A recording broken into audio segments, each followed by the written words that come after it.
And now we're on to reason number 6, and this is going to be called the where we draw the line paradox. So most Christians, where they draw the line at what they believe and don't believe is pretty interesting. A lot of modern Christians and scholars completely scoff at the idea that Enoch's texts could have survived to this day. They have a lot of trouble believing there could be a biblical book out there that isn't included in our modern canon. But yet they will actually believe things that are a lot crazier and a lot more hard to believe. So people have no trouble believing that Moses threw down his staff and it turned into a serpent. They also believe that Moses did a miracle where he split the Red Sea so the Hebrews could pass through. So that stuff is easier for them to believe than Enoch writing a book. So we believe that Noah built an ark where he put every species of animal on earth to survive a great flood where only him and his family survived. That is something that most all Christians can agree on. But where it gets too crazy to believe is that Noah took his great-grandfather Enoch's writings onto the ark. So Noah preserving his great-grandfather's book is too crazy, but not any of the other stuff.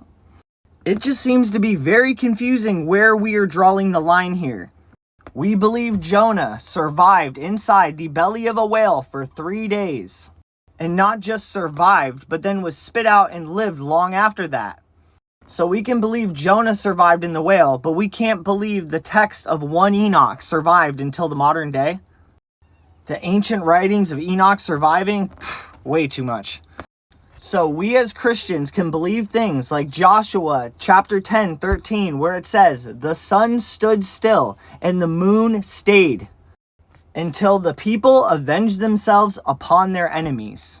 So we can believe the sun and moon literally standing still for a battle. But this is the part that most Christians won't believe even though it's written in the Bible. Is not this written in the book of Jasher?